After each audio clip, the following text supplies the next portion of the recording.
नमस्कार दोस्तों, कैसे हैं आप सभी। उम्मीद है कि सब बहुत ही अच्छे होंगे। आप सभी का आपके अपने चैनल लर्निंग बाय संजना में स्वागत है। सबसे पहले आप लोगों को नवरात्र के फर्स्ट दिन की बहुत सारी शुभकामनाएं। माता रानी का आगमन हो चुका है और उनसे यही अरदास है कि इस बार हम सब का सिलेक्शन हो जाए और हम सब अपने अपने विद्यालय में कार्यभार ग्रहण करें और गवर्नमेंट टीचर के रूप में फेमस हो।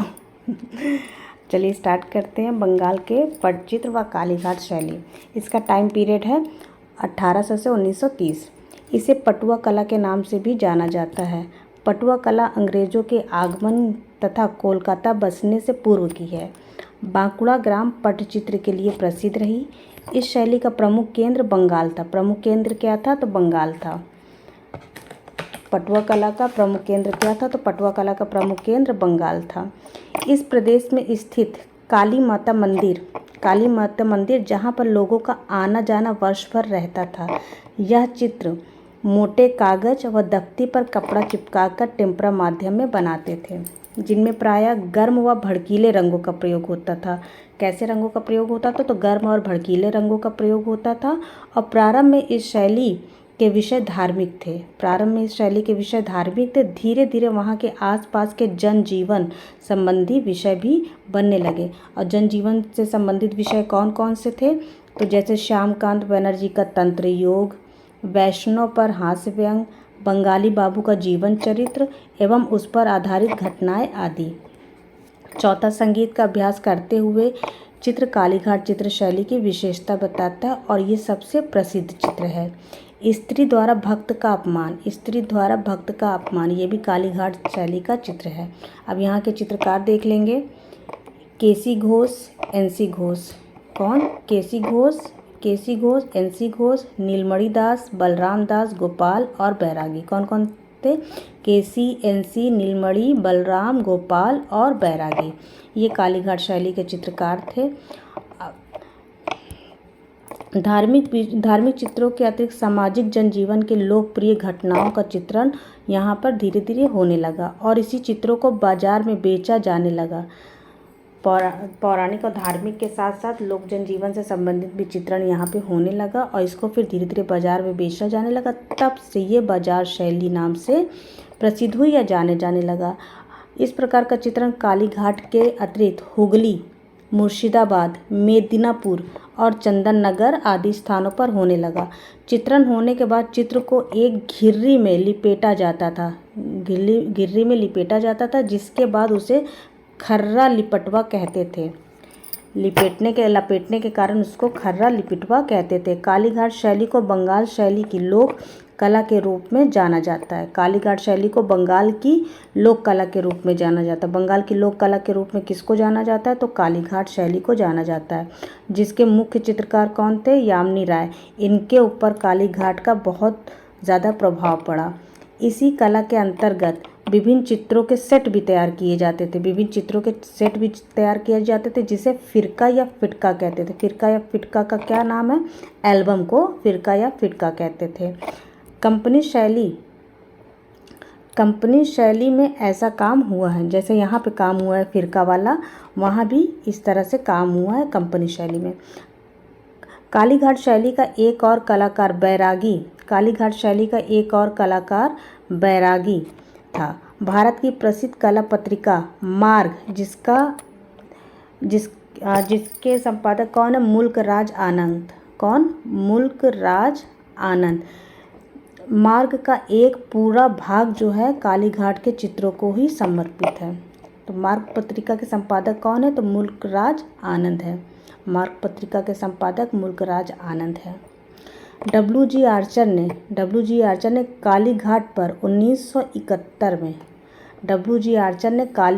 1971 में एक पुस्तक लिखी, जिसमें उन्होंने कालीघाट को बाजार पेंटिंग नाम से संबोधित किया। डब्ल्यू.जी. आर्चर ने कालीघाट पर 1971 में एक पुस्तक लिखी। पुस्तक का नाम क्या था? बाजार पेंटिंग। बाजार पेंटिंग नाम किसने दिया? तो डब्ल्यू.जी. आर्चर ने दिया।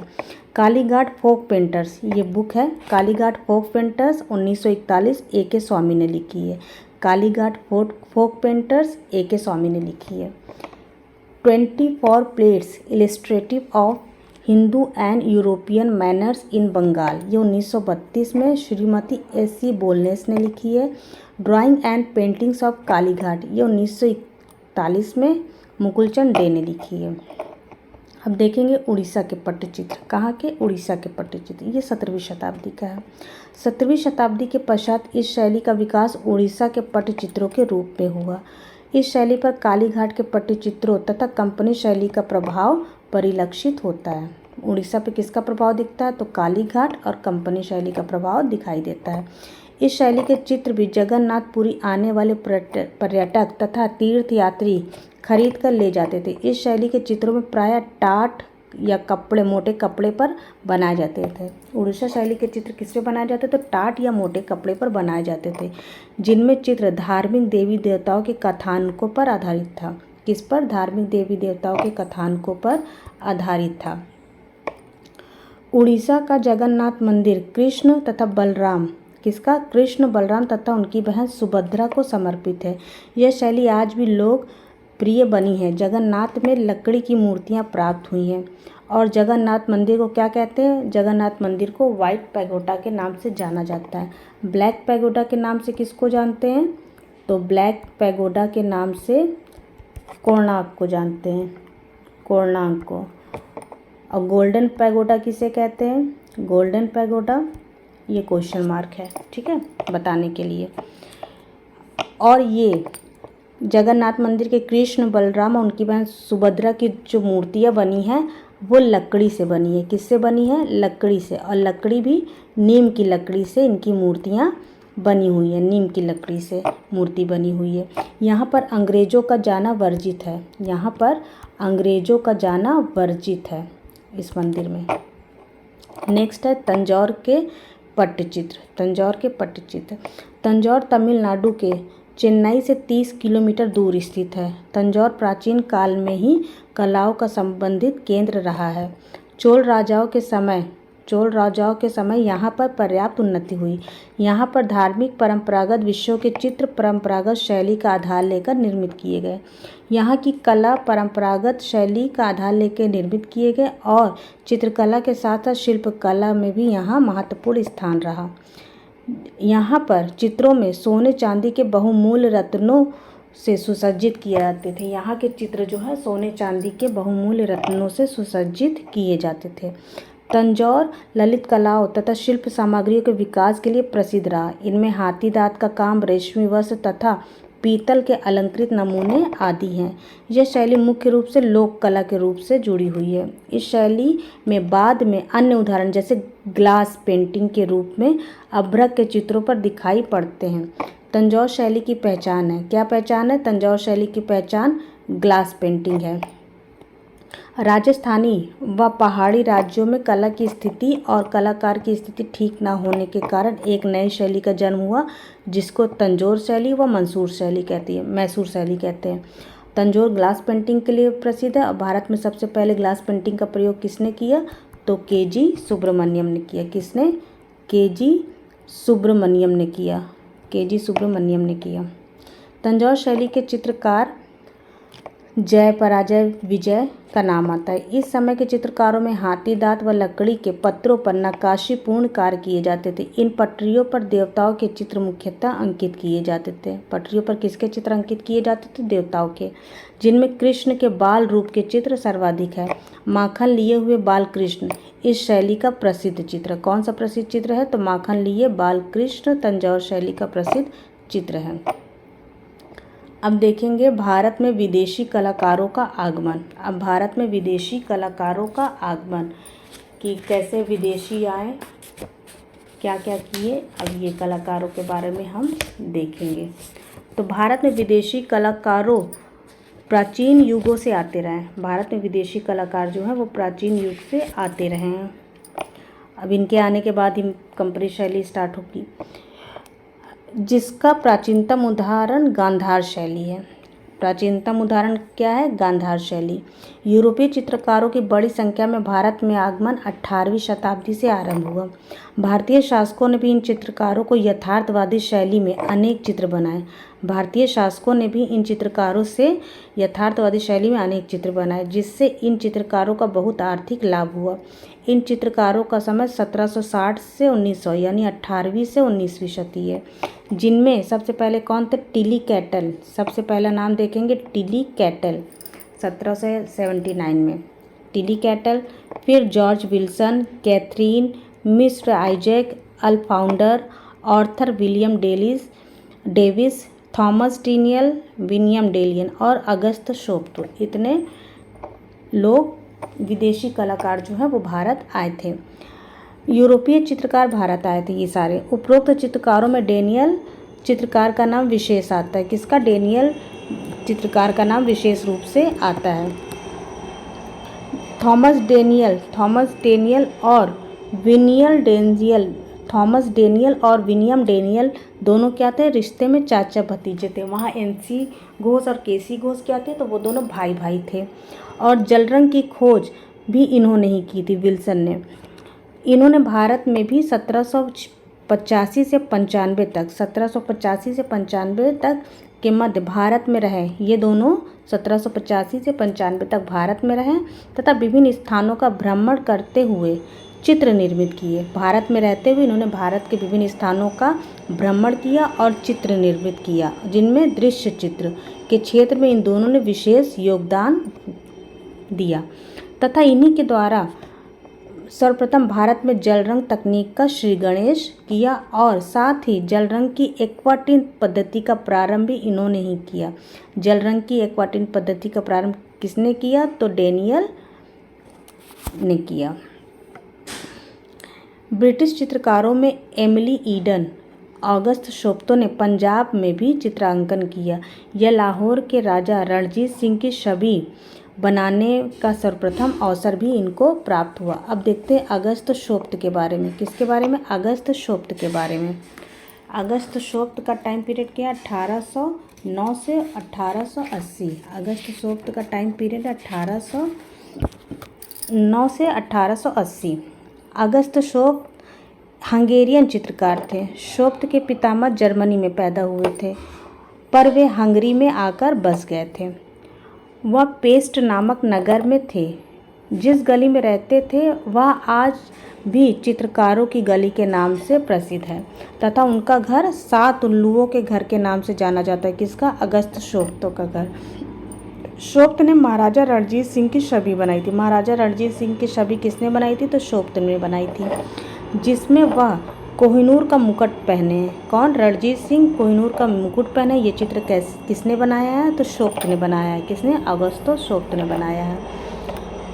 उन्होंने दरबार साहब का भी चित्र बनाया। अगस्त शोप्त ने दरबार साहब का भी चित्र बनाया और इसे बनाते समय एक दिन उनके दांतों के बीच ब्रश लगा हुआ था। बनाते बनाते ऐसे दांतों के बीच में ब्रश पकड़ लिए होंगे, लगा हुआ था। तो सिख श्रद्धालुओं ने सोचा कि वो सिगार पी रहे हैं। उन्होंने क्या सोचा कि मतलब बाबा साहब का फ़ोटो बना रहे हैं और ये सिगार पी रहे हैं, नशा करते हुए बना रहे हैं।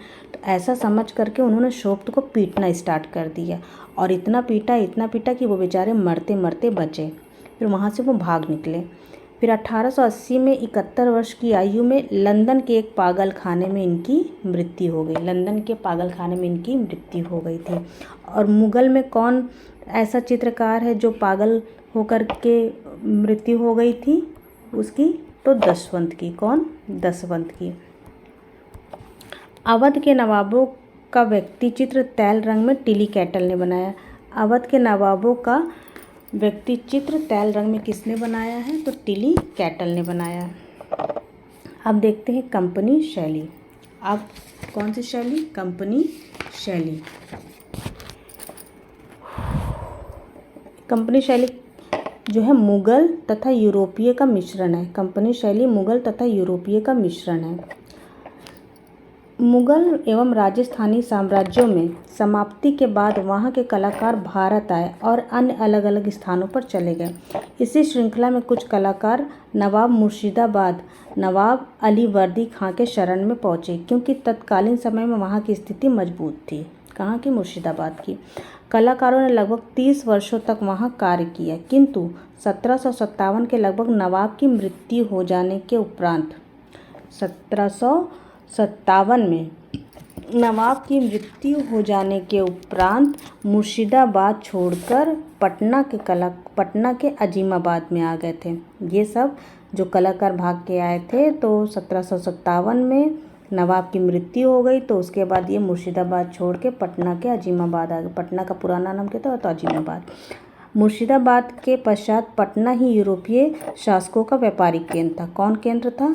पटना व्यापारिक केंद्र था।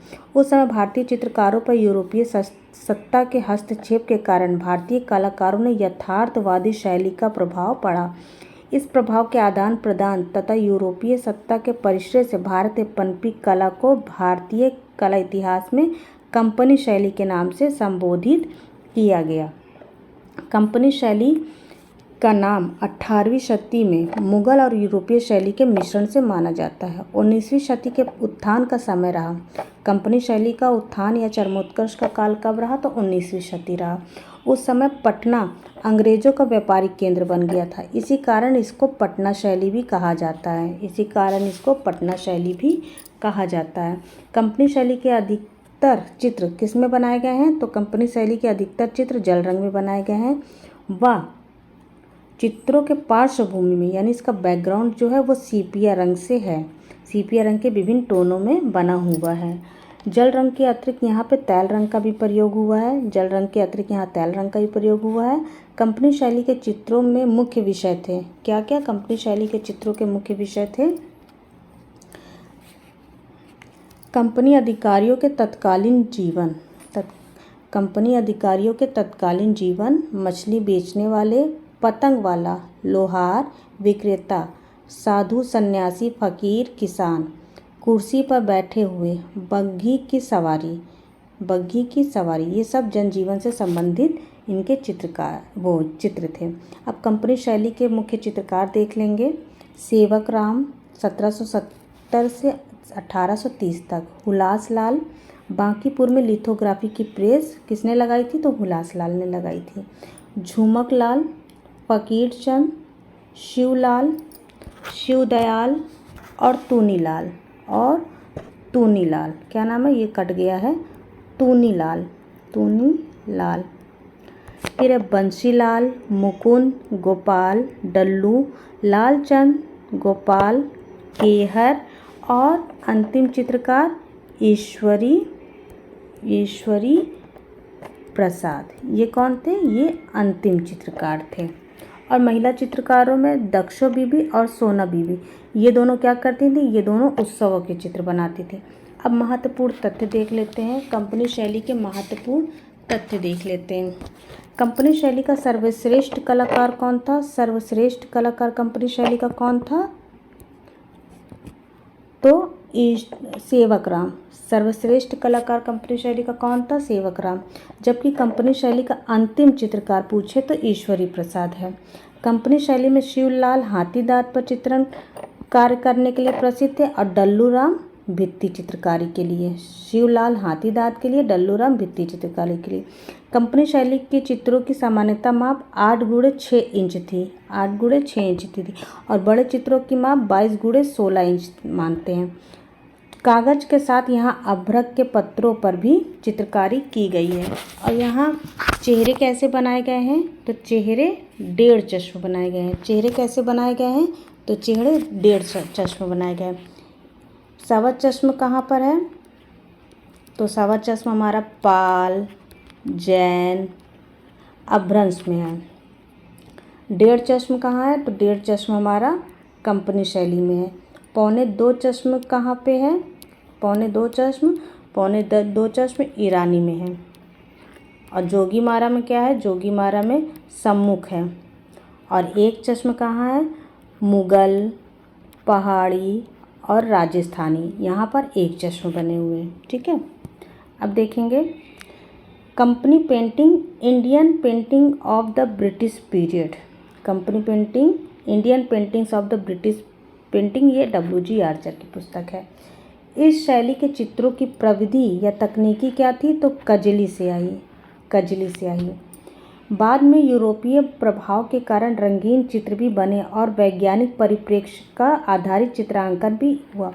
कौन सी शैली ऐसी है जिसमें वैज्ञानिक परिप्रेक्ष्य के आधार पर चित्रांकन हुआ है, तो कंपनी शैली। आरंभिक कंपनी शैली मुर्शिदाबाद में पनपी, क्योंकि भागकर सब यहीं पर आए थे, तो आरंभिक कंपनी शैली मुर्शिदाबाद पे पनपी। और कंपनी शैली के चित्रों की खोज सर्वप्रथम PC मानक ने किया था 1943 में। कब? 1943 में। 1943 में ही क्या हुआ था, कोलकाता ग्रुप की स्थापना हुई थी। किसके द्वारा? प्रदोष दास गुप्ता के द्वारा। ये कहाँ के थे, तो ये ढाका बांग्लादेश के थे। जब इनके बारे में पढ़ेंगे तो डिटेल में पढ़ेंगे, अभी केवल रिलेट कर लीजिए। कंपनी शैली से ही भारत में तैल रंग का चित्रण का आरंभ हुआ। कंपनी शैली किसी धर्म विशेष से संबंधित नहीं थी। अंडाकार रूप में व्यक्ति चित्रण इस शैली में हुआ है। अंग्रेजों के निर्देशन में भारतीय चित्रकारों द्वारा किए जाने वाले चित्रण को एंग्लो इंडियन स्टाइल या आंग्ल भारतीय भी कहते थे। क्या कहते थे? एंग्लो इंडियन स्टाइल या आंग्ल भारतीय भी कहते थे। कंपनी शैली के चित्रों में जापानी मोर तथा बहादुर शाह की छवि, कौन सा? जापानी मोर तथा बहादुर शाह की छवि, ये प्रमुख है। और ईश्वरी प्रसाद को क्या कहा जाता है? कंपनी शैली का जहांगीर किसको कहा जाता है, तो ईश्वरी प्रसाद को कहा जाता है। और राय कृष्ण दास ने पटना शैली को कंपनी शैली नाम दिया। इनके बिना कोई भी तथ्य कंप्लीट नहीं होता। तो राय कृष्ण दास जी ने पटना शैली को क्या नाम दिया, तो कंपनी शैली नाम दिया। आज के लिए बस इतना ही। तब तक के लिए वीडियो को लाइक, शेयर और सब्सक्राइब करना बिल्कुल भी नहीं भूलिएगा। जो सब्सक्राइब कर चुके हैं वो थैंक यू, जो न्यू विज़िट कर रहे हैं वो सब्सक्राइब ज़रूर कर दें, लाइक कर दें और शेयर भी कर दें। फिर आज ये हमारा हो गया है। अब हम कल से चित्रकार स्टार्ट करेंगे और एग्ज़ाम अक्टूबर में लगा हुआ है PGT का, तो हम सोच रहे हैं कि यूथ स्टार्ट कर दे रहे हैं ताकि थोड़ी सी प्रैक्टिस हो जाएगी। और एक चित्रकार और यूथ, इसको हम लगा देते हैं। ओके, तब तक के लिए thank you for watching my video. Thank you.